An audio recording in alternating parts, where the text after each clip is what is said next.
Hey everyone, welcome back to Financial Futures. Today, we've got big news about your SNAP benefits. Some of these changes are good, some are great, and unfortunately some not so great. But don't worry, I'll break it all down for you. As always, I'll make sure you leave here knowing everything you need to make the best of your benefits. So, grab a coffee or tea, and let's get started. Alright. Let's start with the not-so-great news. As of October 1, the new cost of living adjustments, or COLA, for SNAP benefits have kicked in. And honestly, they're disappointing, to say the least. If you missed my previous video where we broke this down, let me give you a quick recap. This year, the maximum increase in benefits is only between $1 to $5 per month depending on your household size. That's right, $1 to $5. On average, most people are only seeing about an 89-cent boost per person. To make matters worse, if you've been receiving the minimum of $23 a month, there's no increase at all. I know, totally frustrating. For a lot of families, every extra dollar helps, but this barely moves the needle, especially with grocery prices still skyrocketing. And while there are some new income limits and deductions that might allow a few more households to qualify for higher benefits, it's not enough to address the real food insecurity issues many are facing.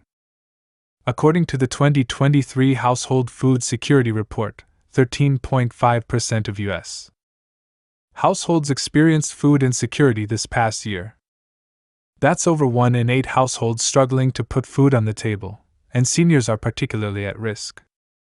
Shockingly, about 70% of seniors who are eligible for SNAP benefits aren't even enrolled.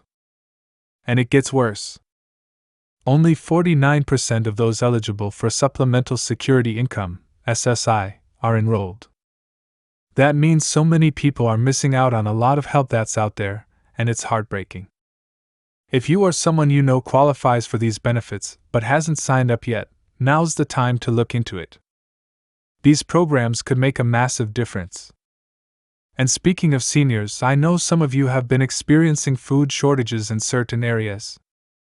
Programs like the Commodity Supplemental Food Program and FDPI are seeing major delays, causing food shortages for seniors in states like North Dakota, South Dakota, North Carolina, Oklahoma, and a few others. Food banks in these regions are struggling to provide basic staples. If you're in one of these states and feeling the pinch, I hear you. This is a big problem, and we're hoping for better funding and faster resolutions soon. Let me know in the comments if you've experienced food shortages or difficulties finding certain items in your area. What's been the biggest challenge for you with grocery shopping or using your SNAP benefits lately? I'm really concerned for you, so please share below. Now, onto some big changes that will affect a lot of you. New work requirements for SNAP. Starting this month, the age limit for work requirements has increased from 52 to 54. So, if you're 54 or younger and don't have dependents, you'll need to meet the new rules to keep your benefits beyond 3 months. That means you must either work, attend school, or participate in a training program for at least 80 hours a month to stay eligible. If you can't meet these requirements, unfortunately, you could lose your benefits after those 3 months. However, there are exceptions. Pregnant individuals, homeless people, veterans, and some people with disabilities may be exempt. And remember, states like Pennsylvania have waivers in place to protect their residents from these rules, so definitely check your state's policies. This next piece of news comes out of Alabama, where a new bill has been proposed that could require SNAP recipients to pass drug tests to qualify for food assistance. If someone tests positive more than once without a valid prescription, they could lose their benefits permanently. If parents test positive, they'll have to choose someone else to receive the benefits for their children. Now, refusing the test would also result in a denied application, which is a pretty big deal. This is something to watch closely if you live in Alabama, as it could set a precedent for other states looking to tighten restrictions. But enough of the tough stuff, let's talk about some good news. Over in Alaska, they're actually making it easier for people to get SNAP benefits. Starting in July 2025, they're increasing both the income and asset limits, and next summer, there will no longer be an asset limit at all. The income limit will rise to twice the federal poverty level, making more people eligible for food assistance. And another positive update: remember when I said that September was the last month you could get your EBT benefits replaced if they were stolen? Well, Congress just extended that deadline to December 2024 as part of the stopgap legislation. So, if you had benefits stolen, you still have time to get them back. Now, let's quickly talk about fraud because this is a big deal. The Secret Service has been uncovering skimming operations, and states are ramping up their efforts to crack down on SNAP fraud.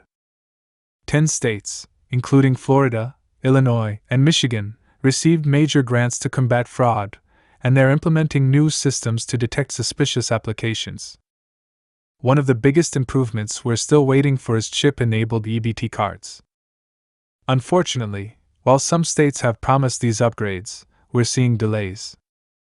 California, for instance, has pushed back their rollout until January 2025, which is frustrating because theft has been a huge issue. Alright, let's finish up with some exciting news. In Colorado, they've launched a new SNAP Produce bonus program that gives you a dollar-for-dollar match when you buy fruits and veggies. You can get up to $20 back per transaction, with a maximum of $60 per month. For those of you receiving the minimum benefits, this could stretch your dollars even further. This is an amazing opportunity, especially for those of you looking to eat healthier on a tight budget. And the best part? You don't even have to sign up. It automatically applies when you make qualifying purchases. So, that's the scoop on the latest SNAP updates. There's a lot to unpack, and while some of the news isn't great, there are definitely silver linings.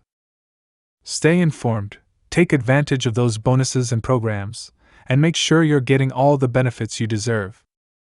Don't forget to like this video if you found it helpful, and make sure to subscribe so you never miss out on important updates like these. And of course, feel free to drop a comment below if you have questions or want to share your experience with SNAP. Until next time, stay safe and take care of yourselves.